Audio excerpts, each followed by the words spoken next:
यी मान्धाता राजा पनि पछि गएर चक्रवर्ती राजा भए। यी मान्धाता राजाका 50वटी छोरी छन्। हेर्नु, 50वटी छोरी जन्मिए। ती 50वटी छोरी छन् भन्ने सम्झेर यमुनाजीको किनारमा धेरै दिनदेखि तपस्यामा बस्नुभएका श्री सौभरी ऋषि हुनुहुन्छ। सौभरी ऋषि एकदम बुढो हुनुहुन्छ, अस्ति पन्जर भइसक्नु भएको छ। त्यस्ता ऋषिले लाई चाहिँ एक दिन के भएछ भनेदेखि जलमा स्नान गर्न जाने बेलामा माछाहरूको परिवारलाई देख्नु भएछ। आहा, कति राम्रो माछा, पति पत्नीहरू, छोरा छोरी, नाति पुनातिहरू कति राम्रोसँग त्यो जलमा चाहिँ सपरिवार कुटुम्बहरू कति राम्रोसँग खेलिरहेका छन्। ऋषिका मनमा कस्तो लागेन, हात तेरी म यस्तो एक्लो जीवनमा के बसेको होला, यो त कहीँ राम्रो जीवन हो र। कति राम्रोसँग हेर त, पति पत्नी छोरा छोरी सबै मिलेर जुलेर कति मजासँग खेल्दैछन्। घर गृहस्थाश्रमको यो आनन्द पो कति आनन्द हो, म पनि विवाह गर्छु, वैवाहिक जीवन राम्रो लाग्यो भनेर त्यस्तो तपस्यामा बसेका ऋषिको पनि माछाको त्यो जीवनलाई देखेर विवाह गर्न मन लाग्यो। हेर्नुहोस्, विवाह गर्न मन लागेपछि अब यसो बाहिर निस्किनु भयो तपस्याबाट र कसका छन् छोरीहरू भन्दै भन्दै जाँदाखेरि एकजनाले बताइदिएछन् कि मान्धाता राजा छन्, उनकी 50वटी छोरी छन्।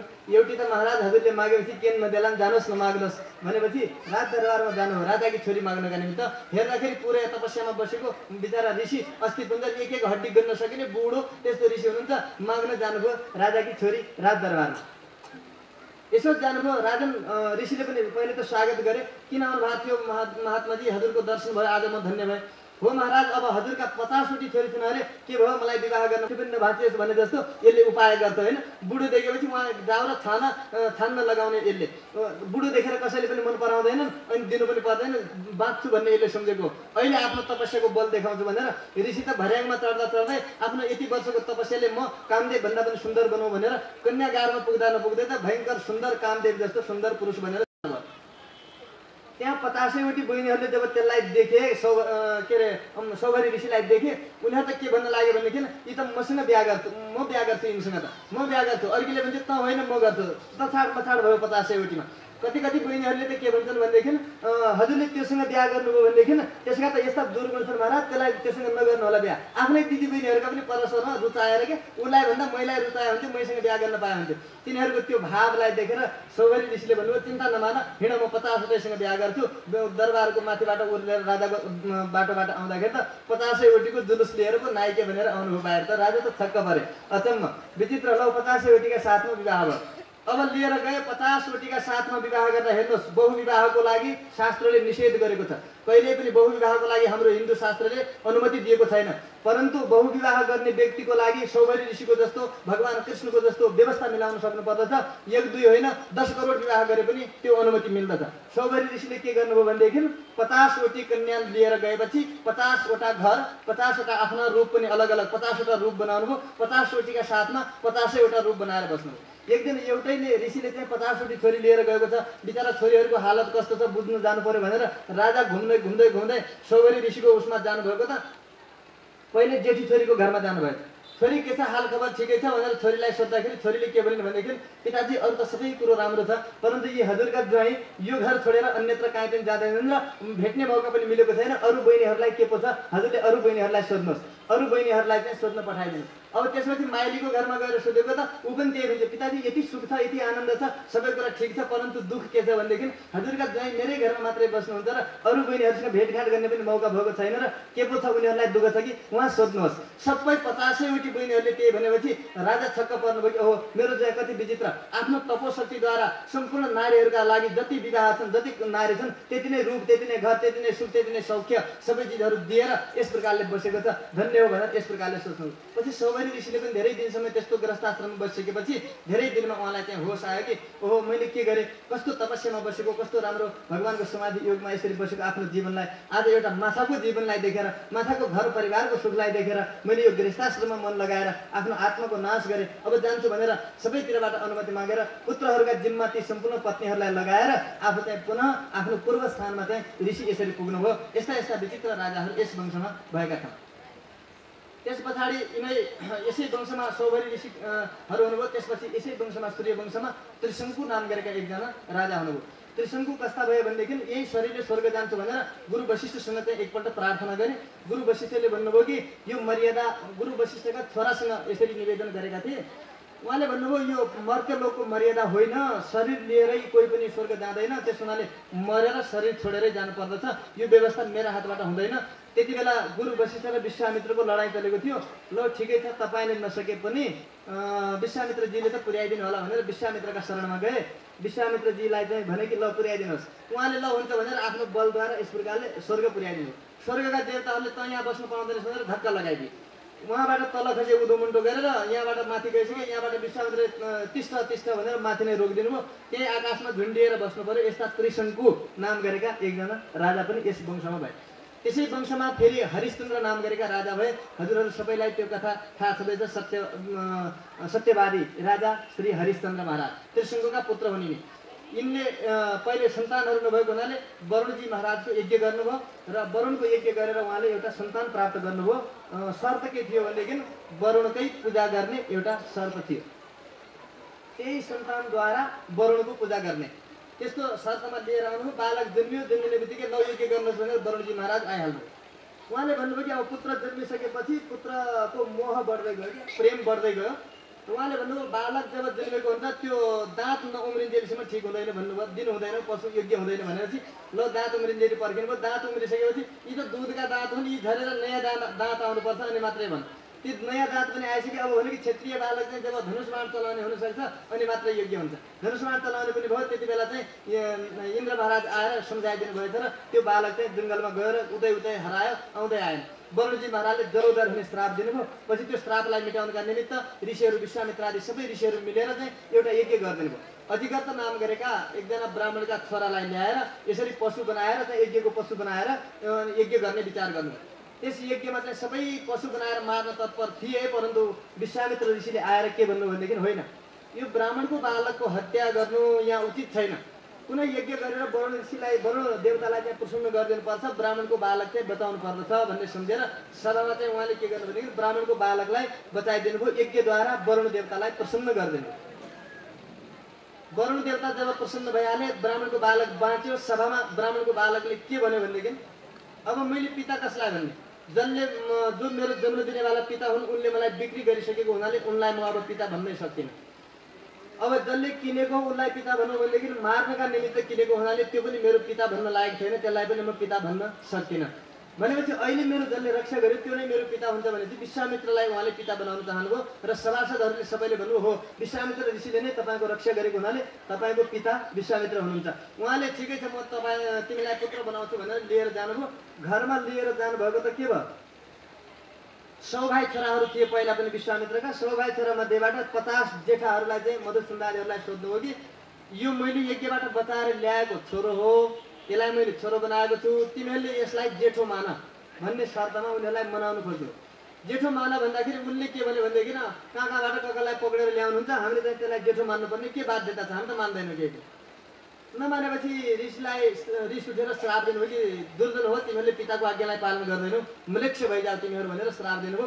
तिनीहरूबाटै मुसलमान वंश भएको अहिले जो मुस्लिम धर्म छ ती विश्वामित्रका पितृ आज्ञालाई उल्लङ्घन गर्ने सन्तानहरू जो थिए तिनीहरूलाई नै मलेक्ष बनाइदिनु भयो। दुर्जन भएका हुनाले मलेक्ष बनाइदिनु भयो। पिताले यसरी दुर्जन बनाएर आफूलाई त्यहाँबाट राज्यबाट भाग नदिकन आफ्नो भागबाट निकालिदिएको हुनाले हिन्दू धर्मका कट्टर विरोधी भएर तिनीहरू निक्लिए।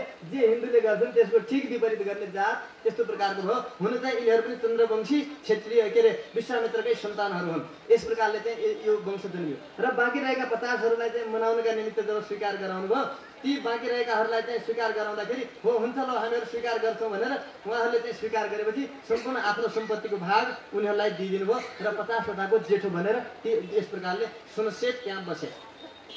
यस्ता श्रीमान हरिश्चन्द्र राजा हुनुभयो। यिनका छोरा रोहित भए, रोहित पछि हारित भए, चम्पक भए। यी चम्पक राजाहरूले चम्पावती नाम गरेको पवित्र नगर पनि स्थापना गरे। यस्ता यस्ता प्रकारका सूर्यवंशी राजाहरू भएका छन्।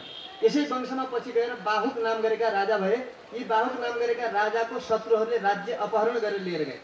सम्पूर्ण राज्य अपहरण गरेर लुटेर लगिसके, बुढा पनि भइसकेका थिए। पछि पत्नी पनि यिनकी सती गए, बुढा भएर मरे जङ्गलमा यस प्रकारले। र गर्भमा एउटा बालक थियो तिनको। त्यो बालकलाई चाहिँ कसरी जन्माउने भन्दाखेरि त्यो बालक भएको छ त्यसलाई चाहिँ रोकेको थियो, पत्नीलाई जान दिएको थिएन। त्यो बालकले जन्मै लिएन। पछि त्यो बालकलाई चाहिँ जन्म दिँदाखेरि के गर्दा पनि नजन्मेको हुनाले त्यसलाई ढुङ्गाले हानेर त्यसरी जन्माएको हुनाले अस्मक नाम गरेको एउटा बालक त्यस्तो भयो। यसमा त्यसपछि सगर नाम गरेका राजा भए यसै वंशमा, जसका 60,000 छोराहरू छन्। चक्रवर्ती राजा हुनुहुन्छ सगर राजा। सगर राजाका यी 60,000 छोराहरू एउटा अश्वमेध यज्ञ गर्ने क्रममा, अश्वमेध यज्ञको लागि जब घोडा छोडिएको थियो, बारम्बार त्यो घोडा ल्याउनका निमित्त एउटा इन्द्र महाराजले चोरे। अब कसरी गर्ने प्रार्थना गरेर अलिकति दिनुहोस् न महाराज, यो भएन, कति प्रार्थना गरेर ल्याइएको भने चाहिँ एउटा कपाल यस्तो निकालेर एक कपाल बराबर कि गङ्गाजी निकालिदिनु। अगाडि अगाडि भगीरथी बाटो देखाउँदै देखाउँदै जाँदै हुनुहुन्छ, पछाडि पछाडि भागीरथी गङ्गा यसरी आउँदैछन्। गङ्गा बडा जगत पावनी छिन्। गङ्गा गङ्गेति यो ब्रियात योजनानां सतैरति मुच्यते सर्वपापेभ्यो विष्णुलोकं सगच्छति। 100 योजन भनेको 1200 किलोमिटर टाढाबाट पनि गङ्गाजी बगेको क्षेत्रबाट 1200 किलोमिटर पूर्व पश्चिम उत्तर दक्षिण जहाँ पनि 1200 किलोमिटरको गङ्गालाई भगीरथीले लिएर जाँदै हुनुहुन्छ। बाटामा अघि भगीरथी हुनुहुन्छ, पछाडि पछाडि गङ्गाजी आउँदै हुनुहुन्छ। जनहु नाम गरेका एकजना ऋषि बिचमा तपस्या गर्दै हुनुहुन्छ। प्यास लागेको रहेछ, कति कलकल निनादिनी परम पावनी भगवानकी तनामित रूपा यस्तै पावन गङ्गाजीलाई पाएपछि अञ्जलीमा थापेर पुरै गङ्गाजी जुन ऋषिले चाहिँ पिइदिनु भयो। पछाडि फर्केर हेर्नुहुन्छ त भगीरथी धेरै बेर भइसक्यो, आउँदै आउनुहुन्न, जुन ऋषिले पिइदिनु भयो। पिइदिएपछि अब हेर्दै जानु माथि कहाँ हराइन भनेर खोज्दै गएको त बाटो साक्षात भगवानको श्रीपाद तीर्थ हो गङ्गा। त्यसो भएको हुनाले सबै प्रकारका कल्मष हारी गङ्गा माता हुनुहुन्छ। श्री गङ्गा मैयाको यसरी गङ्गा अवतरण गरेर ल्याउनुभयो। हरिश्चन्द्र बाहुक हुनुभयो। बाहुक कस्ता भयो भनेदेखि शत्रुहरूले यिनको राज्य लुटेका थिए, यो पनि त्यस्तै भए। अंशमान यी भगीरथ भए गरेर देवताहरूको विजय प्राप्त गरे। के चाहियो महाराज, वरदान माग भनेर देवताहरूले वरदान दिनु खोज्दाखेरि उहाँले के भन्नु, तुरन्त मेरो राज्यमा पुर्या भनेर उहाँबाट अयोध्यामा आउनुभयो। अयोध्यामा आउने बित्तिकै आफ्ना सम्पूर्ण संसारको सम्पूर्ण आसक्ति मिटाएर छोराहरूलाई राज्य सम्पत्ति सबै जिम्मा लगाएर भगवानमा तन्मय भएर एकाग्र चित्तले भगवानको ध्यान गर्न लाग्नु भएको त मुक्ति भयो। भगवानलाई प्राप्त गरेर चक्रवर्ती राजा हुनुभयो। अझ हुनुभयो। अझपछि अधिराज छोरा यस वंशमा श्रीमान दशरथ राजा हुनुभयो। दशरथको तात्पर्य के हो भने 10 5मा बसेर आफू चाहिँ रथी बनेर यस शरीर रूपी रथलाई चाहिँ सुचारू रूपले सञ्चालन गरेर परमात्मालाई चाहिँ पुत्र रूपमा प्राप्त गर्न सक्ने र परमात्मालाई प्राप्त गर्न कुशल भएका हुनाले उहाँको नाम दशरथ हो। यस्ता प्रकारका राजा हुनुभयो दशरथ। तर 60,000 एकदिन गुरु वशिष्ठका सन्निधिमा गएर महाराज दशरथले चाहिँ प्रार्थना गर्नुभयो, गुरुदेव ममा आएर वंश समाप्त हुने हो त, म यो वंशको निर्मूलकर्ता अथवा नाशक हुन्छु त, अन्त्य भएर मेरेमा हुन्छ त, के भएको भनेर आँखाबाट आँसु बगाउँदै भाव विभोर भएर पितृहरूको ऋणले अत्यन्त ऋणी आफूलाई सम्झेर मुख्य अर्जुन धेरै आलिहरू मुख्य रानी तीनवटी छन्, कान्छी छन् र सुमित्रा माइली भएको हुनाले उनमा चाहिँ भाग धेरै छ। त्यो तरुको भाग चाहिँ हातमा आउने बित्तिकै यो तरु अब यस्तो तरु खाइसकेपछि अवश्य पनि भगवानको अत्यन्त परम भक्त यस्तो बाललाई किमतेर यसरी सम्झिँदै तरु हातमा राखेको नि त एकाएक के भयो भनेदेखि आधारित के सोचिरहेको दिन तरु खाएपछि यस्तो हुन्छ भनेर पवित्र भाव लिइरहेको दिन त्यस्तो भाव गर्दा चाहिँ खान नपाउँदै त्यो कागले लिएर गयो। अब त एकदम व्याकुल भएन, दुखी भएन। कैकेयी र कौशल्याले चाहिँ त्यो आफूलाई दिएको भाग खाइसके कौशल्याको भागबाट निकालेर उनको पनि एउटा भाग पुरा गरिदिएर ल यो खाऊ, चिन्ता नमान, हुन्छ तिमीलाई चिन्ता नमान भनेर यसरी दिएको हुनाले अब फेरि कसरी लान्छ कि भन्ने चिन्ताले चाहिँ राजा आउनुभयो। श्री हनुमानजी महाराजको। त्यसपछि अब यता कौशल्या आमाको भागबाट साक्षात भगवान श्री रामका रूपमा अनि शेषजीको अवतारका रूपमा र अनि साक्षात श्री शङ्खावतारका रूपमा श्री शेषावतार, श्री चक्रावतार, श्री सुदर्शन जी महाराज को, श्री भरत जी महाराज को पनि पुग्नु पर्दछ। एकै वंशको परम्पराबाट अर्को भगवान आज त चतुर्थे कृष्ण जन्मनी भनेको होइन, भगवान श्री कृष्णको अवतार त आज गरौँ होइन। जन्म उत्सव भोलि बिहान सुरुमै 12 बजेको अवस्थामा मनाउला, नन्दोत्सव भोलिपल्ट। तर जन्म अवतार त भगवानको गराउनु पर्छ, त्यहाँसम्म पुग्नु पर्ने छ, बाटो लामो छ। त्यसो हुनाले अलि कहिलेकाहीँ जोरले कुद्नुपर्ने अवस्था हुन्छ। भगवान श्री रामको अवतार भएको हुनाले भजनद्वारा पहिले भगवान भय प्रगट कृपाल दीन दयातारे मुनि मनहारे अद्भुत रूप बिचारे लोचमाला नयन विशाला शोभा सिंधु करारी कह कर जोरी विचरो अनंता माया गुण ज्ञाना सीता माना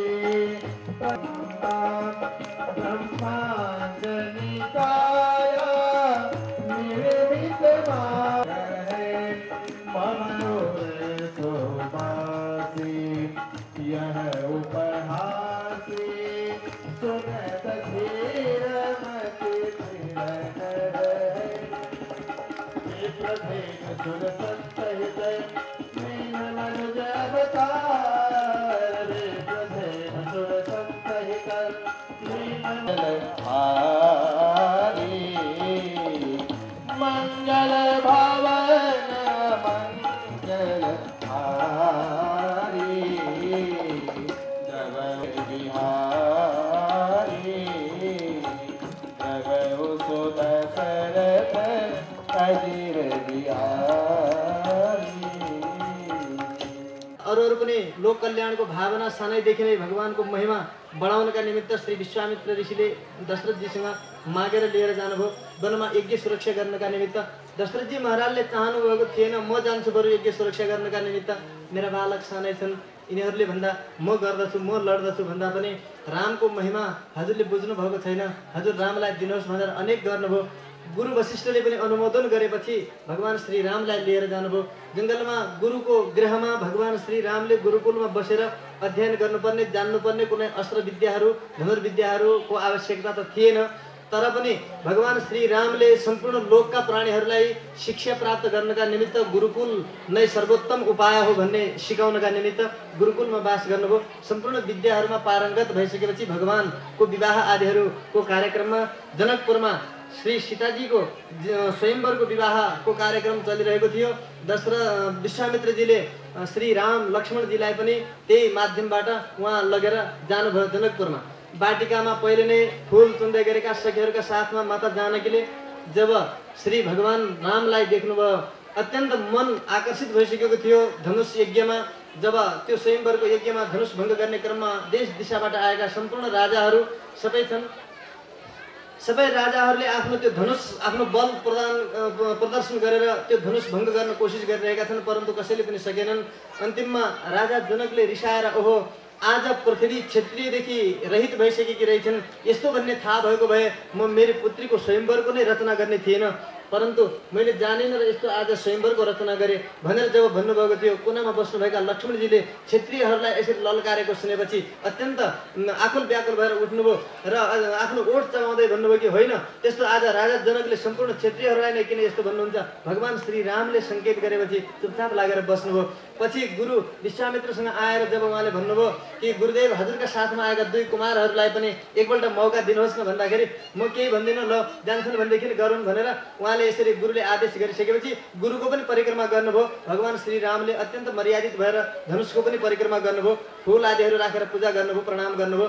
त्यस पछाडि गुरुतिर पनि यसो हेर्नुभयो, ध्यान गर्नुभयो र गुरुको आज्ञाद्वारा त्यो धनुष यसरी जुरुक्क बायाँ हातले उठाउनुभयो र एकाएक कतिखेर उठाइयो धनुष, कतिखेर त्यसमा डोरी चढाइयो, कतिखेर त्यो धनुष भङ्ग भयो थाहै भएन। एकैचोटि आकाशसम्म गुन्जिने गरी भयङ्कर शब्दमा धनुष भङ्ग भयो र भगवान श्री रामले धनुष टुटाइदिनु भयो। सारा जनकपुरवासीहरू तोड़ दिया रे राम जी ने धनुआ तोड़ दिया, ओह तोड़ दिया रे राम जी ने धनुआ तोड़ दिया रे धनुष भङ्ग हुने बित्तिकै माता जानकीले हातमा वरमाला लिएर पहिराउनका निमित्त आउनुभयो। भगवान श्री राम अग्लो हुनुहुन्छ, माता जानकी अलिकति होची हुनुहुन्छ। झुकेर माला लगाउनका निमित्त भनिदिनुहोस् न गुरुदेव भनेर विश्वामित्रजीसँग जब जनक राजाले भन्नुभयो, अब केटाकेटीहरूका बिचमा म कहाँ बिचमा पर्छु, जेसुकै गरून् भन्नुभयो र जानु भएन। भगवान श्री राम झुक्नुहुन्न, किनकि कसैले तोड्न नसकेको धनुष अहिले तोड्नु भएको छ, त्यस हुनाले झुक्नुहुन्न। माता जानकी माला पहिराउन पुग्नुहुन्न, के गर्ने? लक्ष्मणजीले बिचमा यसो देख्नुभयो, यही बेला हो मैले मध्यस्थता गर्नुपर्ने, भगवान श्री रामलाई झुकाउने मेरो काम छ। भगवान श्री रामका चरणमा गएर साष्टाङ्ग प्रणाम गर्नुभयो श्री लक्ष्मणजीले। साष्टाङ्ग प्रणाम गरेका भाइलाई सीताजीलाई उठाउनका निमित्त भगवान श्री राम जसै झुक्नु भएको थियो, माता जानकीले त्यही मौका पारेर वरमाला पहिराइदिनु भयो। श्री सीतारामचन्द्र भगवानको बडा सुन्दर तरिकाले सीता रामचन्द्र भगवानको विवाह भयो। अनन्त अनन्त प्रकारका वस्तुहरू भेट सामग्रीहरू दिएर अयोध्याबाट अरू पनि चारै भाइहरूलाई मगाइएको थियो। सबैको भगवान सीताजीका काकाकी छोरीहरूका साथमा सबैको विवाह भएर अयोध्याबाट जन्ती फर्कियो। बाटामा परशुरामजीको अहङ्कारलाई पनि भगवान श्री रामले नाश गरिदिनु भयो।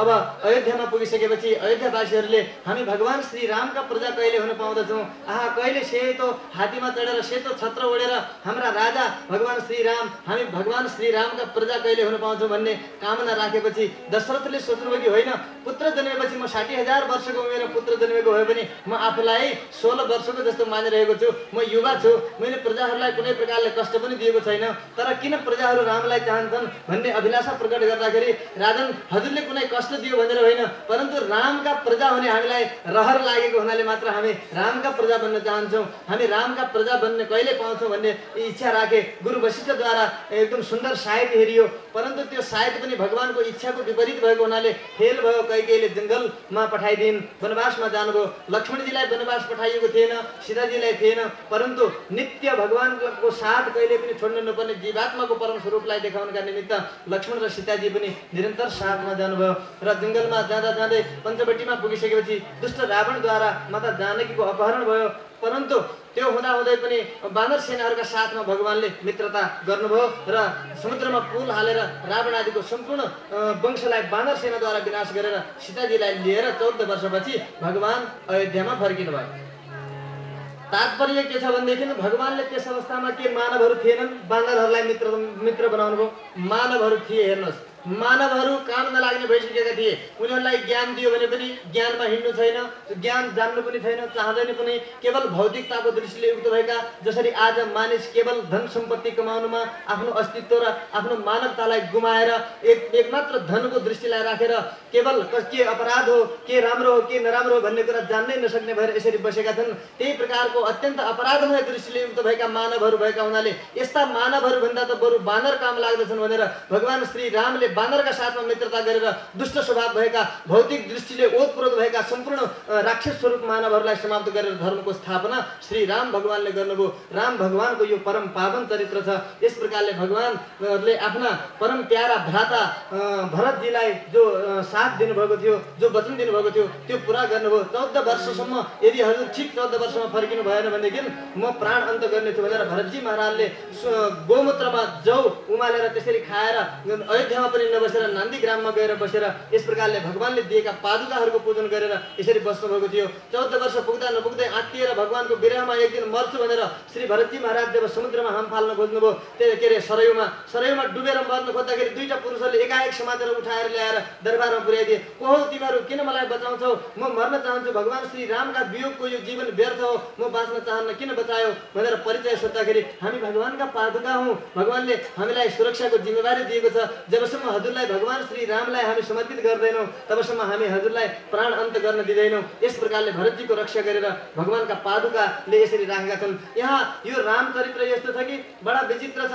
यो सप्ताहका क्रममा हेर्नुहोस्, कथाहरू भनेर भन्दाखेरि पनि भन्न नसकिने, भन्न नपाउँदाखेरि पनि अति नै कष्ट हुने, सुन्नेलाई पनि के सुनियो खै थाहै नपाइने, त्यस्तो हुन्छ।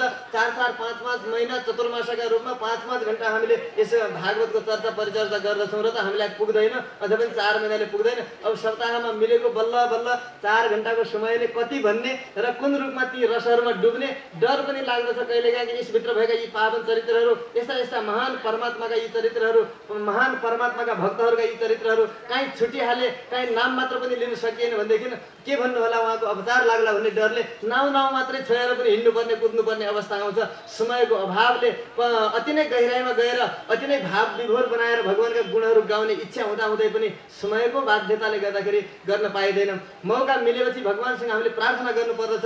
बरु चतुर्मासका रूपमा श्रीमद् भागवत सुन्ने, 4 महिनासम्म एक ठाउँमा काहीँ न काहीँ त्यस्तो गर्ने, अनि आनन्द आउँछ भागवतका यी प्रसङ्गहरूलाई सुन्नका निमित्त। र प्रत्येक रसहरूमा हामीले डुबेर कस्ता महिमा छन् भगवानका, के रहस्य हो त्यसको त्यो बुझ्नका निमित्त।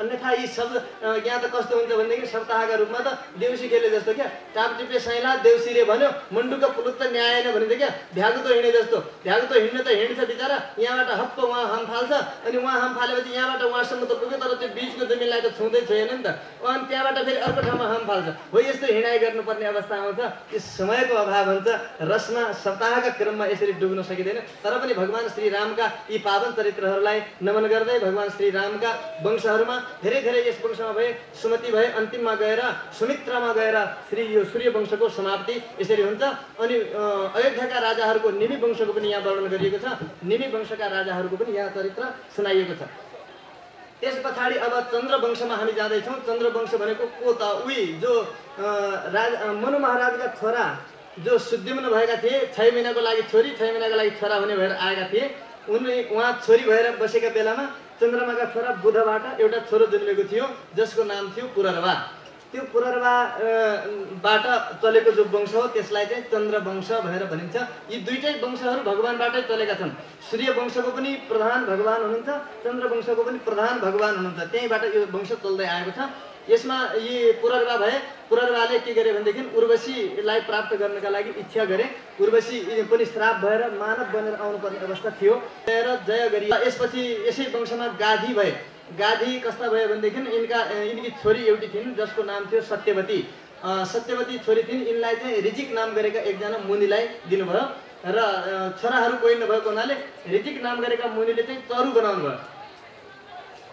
भयो र दुई किसिमका चरु बनाउनु भयो एउटा आफ्नो पत्नीका लागि एउटा चरु चाहिँ सासूका लागि त्यसमा चाहिँ दुईटै छोरी आमा छोरी चाहिँ मिलेर एकै ठाउँमा बसेर चरु खाँदाखेरि आमाले चाहिँ छोरीसँग के भनिन् भनेदेखि हेर छोरी ज्वाइँले तेरा लागि चाहिँ अलिक विशिष्ट प्रकारको चरु बनाएको होला मेरा लागि त्यस्तै सामान्य बनाएको होला त्यसो हुनाले दुईटै हामी साटेर खाउँ भनेर आमा छोरीले चाहिँ चरु साटेर खाएछन् चरु साटेर खाएपछि पछि ऋषिले थाहा पाउनुभयो कि ओ साटेर खाए यिनीहरूले त ब्राह्मणका कुलमा जन्मिनु पर्ने ब्राह्मणोचित स्वभाव भएको बालक जन्मिनु पर्ने अब तिमीले चरु साटेर खाएको हुनाले तिम्रो बालक यस्तो जन्मिँदैन महादुर्धर क्षेत्रीय स्वभाव भएको यस्तो जन्मिन्छ भनेर उहाँले त्यस्तो भन्नुभयो त्यो भन्दाखेरि उहाँ अति दुखी भएको हुनाले ल ठिकै छ छोरो चाहिँ राम्रो होला नाति चाहिँ त्यस्तो हुनेछ भनेको हुनाले यी गाधी महाराजको चाहिँ नाति भएर पछि विश्वामित्र यता गाधी महाराजका छोरा विश्वामित्र भए र यता चाहिँ उनका छोरा चाहिँ के भयो भनेदेखि जमदग्नि छोरा त राम्रा भए परन्तु उनका छोरा चाहिँ परशुराम अत्यन्त ब्राह्मण भएर पनि क्षत्रियको जस्तो स्वभाव भएका धर्मका विरोधी क्षत्रियहरूलाई 21 पल्टसम्म पनि पृथ्वीदेखि रहित बनाइदिएर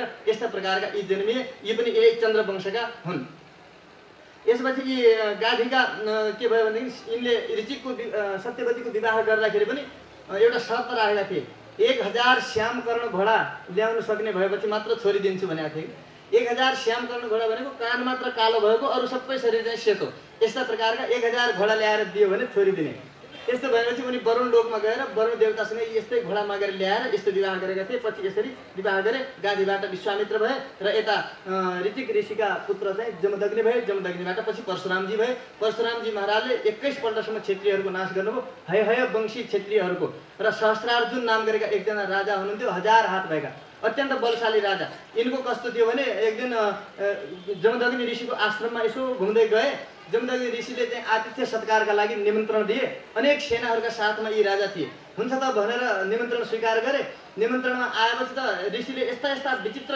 प्रकारका भोजनहरू बनाएर खुवाइदिनु भयो कि अचम्म परे त यो कहाँबाट ल्यायो यो जङ्गलमा बस्ने ऋषिले यस्ता मिठा चिजहरू म राजा भएर पनि यस्तो सुख सौख्य र यस्ता मिठा पदार्थहरू खान पाइनँ कहिले पनि यो एउटा वनवासी महात्माले कहाँबाट खुवायो सोध्नुपर्छ यसको स्रोत भनेर राजाले सोध्न लागे कहाँबाट ल्याउनु महाराज हजुरले यो सबै चिज भन्दाखेरि स्वच्छ हृदय भएका झुटो नबोल्ने ऋषिले चाहिँ इमान्दारीपूर्वक भनिदिनु भयो कि यी सबै चिजको मूल स्रोतको कारण यिनै गाई माता हुन् भनेर कामधेनु गाई थिइन् तिनै गाईलाई देखाइदिनु गाई देखाएपछि राजाका मनमा लोभ आयो कि ओहो यो गाई त यस्तो सम्पत्तिले युक्त भयो कि गाई त राजालाई धेरै सम्पत्तिको आवश्यकता हुन्छ राजाको लागि योग्य थिएन मैले लानुपर्छ भनेर माग्न थाले उहाँले भन्नुभयो गाई त म दिन सक्दिनँ भन्नुभयो नदिन चाहे पनि राजाले बल प्रयोग गरेर लिनु खोज्यो बल प्रयोग गरेर खोज्दाखेरि गाईले दुखी भएर जमदग्नि ऋषिसँग सोधिन् कि के हो महाराज हजुरले मलाई त्याग्नु भएको साँच्चै यो दुष्ट राजाले मलाई दुःख दिइरहेको छ भन्दाखेरि उहाँले भन्नुभयो कि राजासँग सेना छ उसको बल छ म अब एउटा सामान्य निरीह ऋषि त भइहालेँ मसँग के छ र बल प्रयोग गरेर लाँदैछ यो मेरो इच्छाको विपरीत गर्दैछ यसले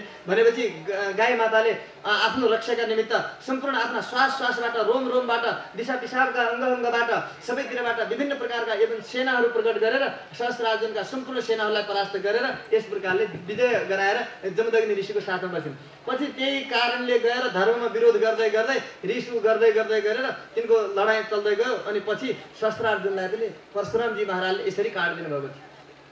यस्तो प्रकारको यो चन्द्रवंश नै चल्दैछ। यस चन्द्रवंशमा अरू पनि धेरै धेरै पुत्र भए। उनका आयु शतायु सत्यायु जो थिए तिनीहरू पुरर्वाका वंशमा ययाति नाम गरेका एकजना राजा हुनुभयो धर्मात्मा।